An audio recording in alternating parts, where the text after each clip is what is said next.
Before we get into the Monday night matchup, Boog, nearly 8.5 million people watched LSU beat Texas on Saturday night. What'd you learn about your alma mater?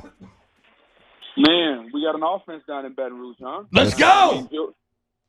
Tell me about it. Listen, Joe Burrow showed you what he's made of. I think the play he made to Jefferson on the third down, where he stepped up in the pocket, and I mean it was a really, really muddy pocket, and he made that throw.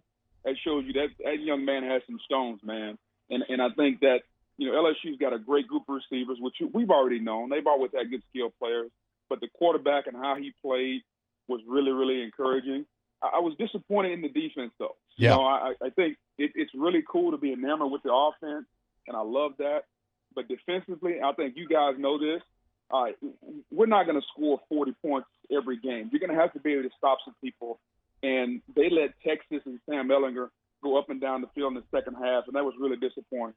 Yeah, Boog, so as a defender, can you maybe help give some context to the listeners out there as to what it's like to be on the field for a 19-play drive? Because it felt like that was a knockout punch that defense never recovered from.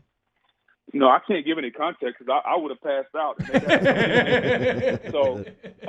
But here's the thing about it. You can substitute. Normally you have 7 or 8 defensive linemen, and you can kind of roll through it. So I don't really get the fact that they were, tired and fatigued and all that good stuff. I mean, if you're tired, normally you just tap your head and somebody else comes in for you. Yeah. So I get that it was hot. To me, there's no excuses. There really is no excuse for being on an 18-play drive. If you don't want to be out there that long, get off the field, make a stop on third down. And so Dave Aranda's a prideful guy. That defense is very prideful. I think they'll make the necessary adjustments, and I look for that defense to play a lot better this week.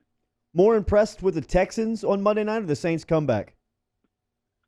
I expected the Saints to play well, man, to be honest with you. And so I'm not really I wasn't really enamored by that. Now, the comeback was amazing. Don't get me wrong. But I left that game feeling the same that I went in about the Saints, but I feel better about the Texans because of how they played. And Deshaun Watson, let me tell you, he is as good as advertised, man. If they can just protect that young man a little bit, he is going to be amazing. He made some throws in that dome that just made me go, wow. Yeah. And let's not forget, when he walked off the field, they had a lead, and he did all he could do. But, I mean, what a tremendous game we had, man, opening season. That dome was rocking, and Drew Brees just continues to add, cherries on top of his Hall of Fame cake, man. I mean, was it 30-something seconds to get it a field goal range? Will Lutz automatic. It was great. I want to ask you a bit of a strategic question here, Boog, because it's been a bit of a local debate. So the drive before the Saints gave the ball back to the Texans, they had 3rd and long, right? They choose to run the ball, make Houston use it last time out, then they extend the lead to 6. Would you have tried to throw it there and pick up the first down? No, because I think what you got to do from a strategic standpoint is you got to make sure that you play the time game, especially early in the season. It's not like this is, they're backed up in a corner. It's game 1. The smart move is to make the opposing team use all their timeouts. You go up 6, and then you move forward from there. So I understand what people are going to say. They want to gamble. They want to, it's like we're in Vegas. They want to gamble with everybody else's money. But I do think Sean Payton and his staff made the right call in that situation. Yeah, I agree. I mean, I hope the afternoon guy's listening to this as well. I mean, he thinks he knows better than Sean. Talking to Booger McFarland at ESPN Booger. It sounds like we got a little little in-house debate. It's a little in-house debate. So we appreciate you sliding the scale towards us. Yeah, I find it very validating there, Boog. By the way, a lot of people loved it, man, having you up in the booth. I was getting texts. Everybody. Yeah, you were great, man. Yeah, you killed it. You know who didn't kill it? Man, I appreciate it. You know who didn't kill it, Boog? The rest of the NFC South. First off, your Bucs look like garbage. I mean, before that final drive, me and my boys are sitting there. We're like, okay, Jameis Winston's narrative all rides on this. He's going to go down. He throws a horrendous pick 6 about 30 seconds later. How good are you feeling if you're the Saints today and you walk in and you already got one game up on everybody in that division? Well, I think we knew the Saints were going to be the cream of the crop in that division, right? I think we all knew. That's fair. I would feel a little bit more alarmed if I were the Atlanta Falcons. Yes. They got dominated in Minnesota. I mean, they didn't even look right, and I think that's one of the better offenses in the National Football League.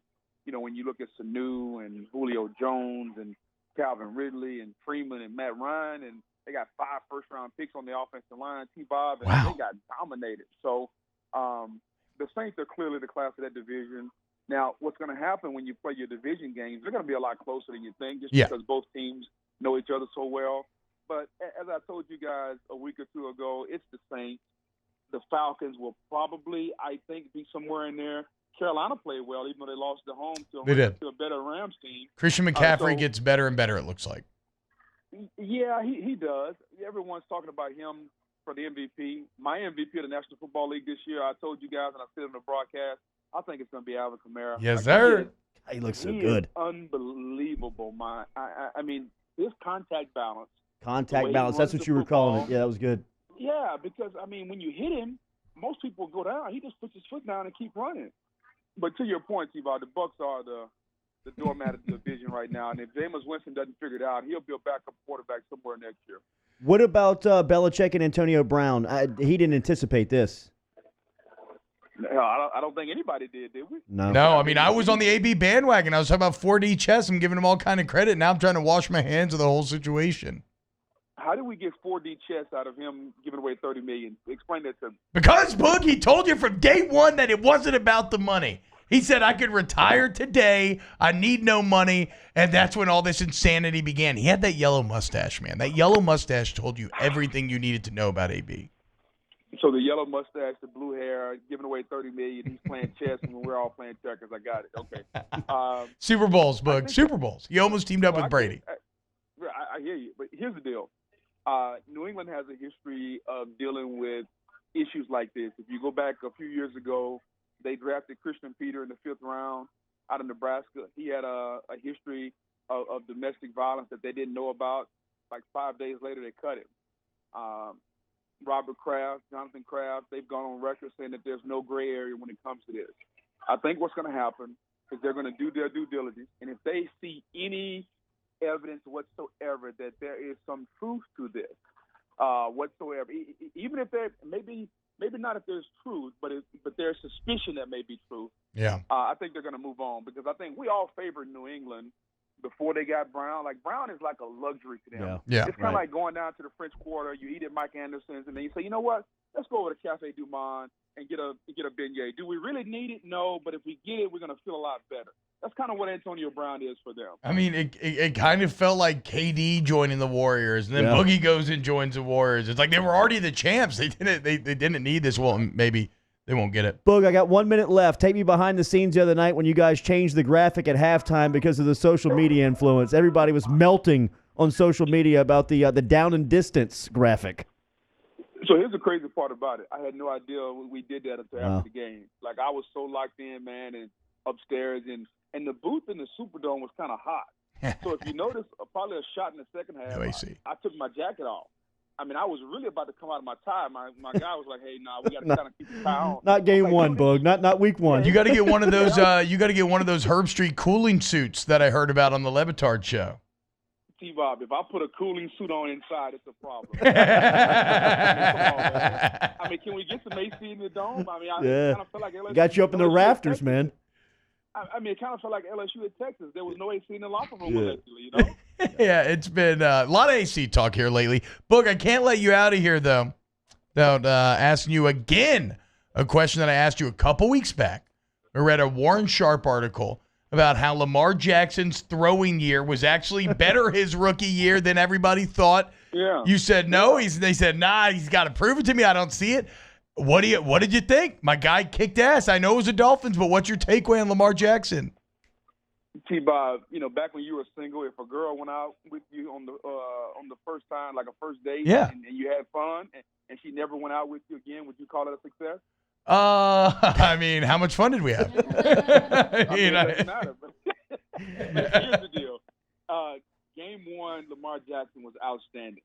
If I go back one game ago against the LA Chargers in the playoffs, he was terrible. Whoa. Let me do it a little bit more consistently. Let me see it. Let him do it. And then get back to me probably about week 6 or 7. But okay. to answer that question, T-Bob, if she only went out with you on one date and you don't make it to day two, that's not success. Not success. That's right. Boog, next Wednesday, I Central think we have Plumbing different Company. versions of success. Have a good call, man. Thank you. All right, later, fellas. All right, Boog.